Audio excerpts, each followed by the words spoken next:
연금연구소 함께 진행하는 SNU 금융연구소의 정승호 소장입니다. 반갑습니다. 네, 안녕하세요. 저는 양수진 팀장입니다. 반갑습니다. 네. 저희가 국민연금에 대해서 많이 요구하시는 질문들을 가지고서 정리하고 있는데요. 오늘은 7번째 시간으로 부양가족에 대한 문의사항이 있어서 네. 그 내용을 준비해봤습니다. 부양가족이 많은 경우 연금을 동일하게 납입을 했다 하더라도 더 받을 수 있을까요? 그러게요. 이거 저 사실 생각을 해본 적이 없었던 것 같아요. 사실 저희가 뭐 연금 아직 수령하는 시기도 아니고 네. 그래서 이거에 대해서 크게 생각은 못했었는데 저희도 이거 하면서 알아보면서 네. 부양가족이 많으면 조금 더 주는구나. 그게 국민연금이 가지고 있는 복지적인 측면에서 좀 더 필요한 사람에게 조금 더 주는 혜택, 부의 재분배 효과가 있는 거구나라는 사실을 알 수 있을 것 같습니다. 사실 부양가족 하면은 우리가 많이 생각하는 것들이 있죠. 우리한테도 소용되는. 네, 그렇죠. 그래서 뭐 이제 소득공제 받을 때 그 개념이 비슷하지 않을까라는 생각을 좀 해봤었어요. 맞아요. 네. 소득공제할 때 우리가 가장 많이들 느끼죠. 부양가족 공제 내가 받으려면은 부양가족은 어느 정도의 요건에 대해 해당이 되는지인데 여기에서 보면은 부양가족이 많은 경우 연금을 당연히 더 받습니다. 그런데 2020년 1월 현재 배우자인 경우에는 연 26만 1,760원. 사실 월인 줄 알았는데 그건 아니고 연이에요. 그래서 월로 따지면은 21,810원 정도를 더 받게 되고요. 자녀나 부모님이 계실 경우에 1인당 17만 4,460원, 월로 하면은 14,530원 정도를 더 받을 수 있습니다. 국민연금을 수령하는 나이 시점이 대략 60세가 넘으셨으니까 부모님이 계시다라면 진짜 고령의 네. 부모님이실 것 같고요. 그분에게서 때문에 이제 받는 것들도 있고, 그 다음에 자녀 같은 경우에도 당연히 내가 부양을 한다라는 책임 하에서 해당이 되는 거니까 19세 미만만 해당이 됩니다. 그러니까 내가 아주 뒤늦게 아이를 봤어야지만이 아마 자녀를 했을 텐데, 그런데 문제가 있어요. 성년의 자녀임에도 부양가족으로서 자제분을 받을 수 있는 경우가 장애 2급 이상일 경우에 해당 사항이 있습니다. 그래서 부양가족이 있으면 특히 이제 연금을 받으시면서 이거 가지고서 나 혼자 쓰는 게 아니라 부양가족을 두시는 분들이 있다면은 당연히 이분들도 해당 사항이 되는 것 같습니다. 그렇죠. 그런 것들에 대해서 조금 좀 자세하게 나온 내용을 좀 한번 읽어드리면요. 국민연금을 받는 분에게 부양가족이 있는 경우 가족수당 성격의 추가 급여를 지급하는데 이를 부양가족 연금이라고 합니다. 부양가족 연금은 연금을 받는 분, 유족연금의 경우에는 사망한 가입자 또는 가입자였던 분의 배우자, 자녀는 19세 미만 또는 장애 2급 이상, 부모님은 62세 이상 또는 장애 2급 이상, 배우자의 부모도 당연히 포함이 돼서 연금을 받으시는 분에 의해 생계를 유지하는 경우 지급이 됩니다. 가입기간 등에 관계없이 정액으로 지급이 되기 때문에 당연히 아까 얘기했지만 있으시면 당연히 받는 거고요. 부모의 계자녀, 계부모, 그 외 기타의 관계인 분들도 수급자와 주민등록표상 세대를 같이 하는 경우에 한해요 인정이 됩니다. 그러니까 계부모인 경우에는 자기 부모님이 한 분이 돌아가셔서 그분이 다시 재혼을 하신 경우에는 이제 그분도 계부나 계모가 되시는 거죠. 이제 그분들도 다 해당 사항이 됩니다. 기타의 관계는 사망한 가입자의 관계에서 배우자, 자녀, 계자녀, 부모, 계부모를 해당하는 주권자 관계는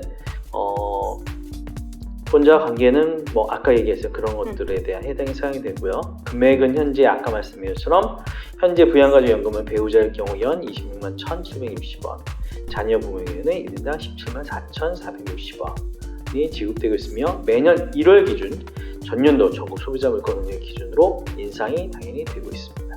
2020년도 조정률이 0.4%였다니까요. 2020년도도 아마 기대면 나을 것 같습니다.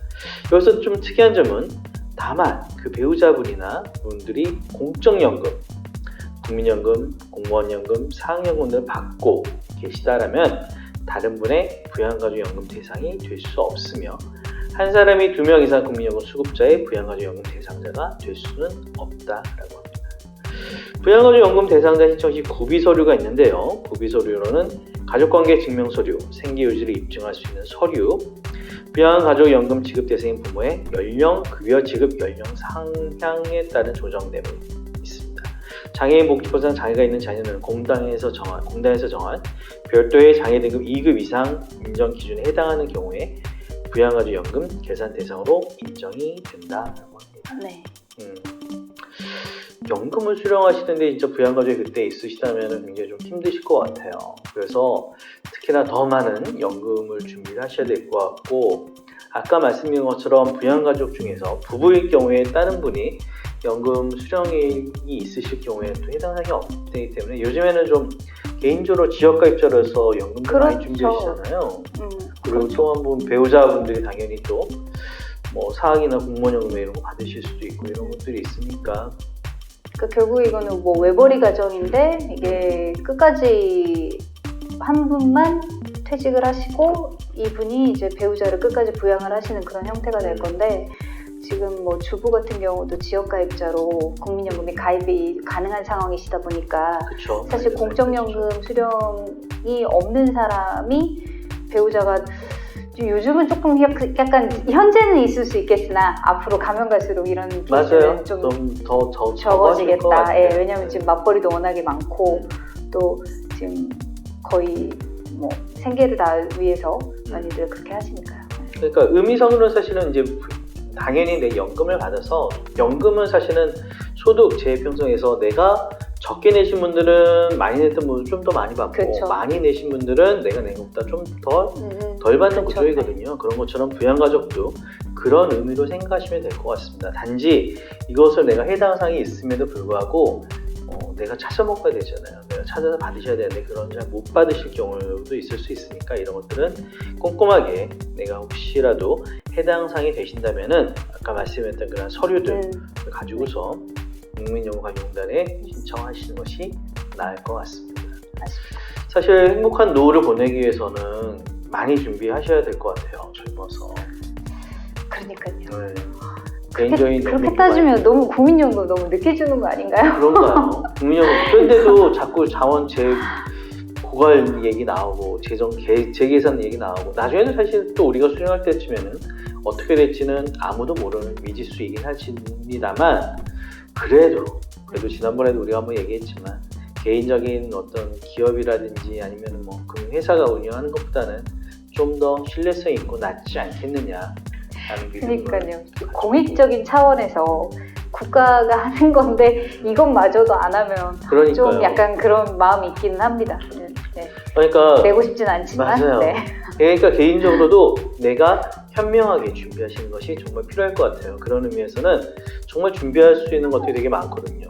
국민연금도 있지만 그 밖에는 기업의 연금저축보험, 보험사의 연금, 주택연금, 농지연금, 다양한 연금 종류가 있습니다. 이런 것들을 잘 미리부터 활용하시는 것이 어떨까 생각이 들고요.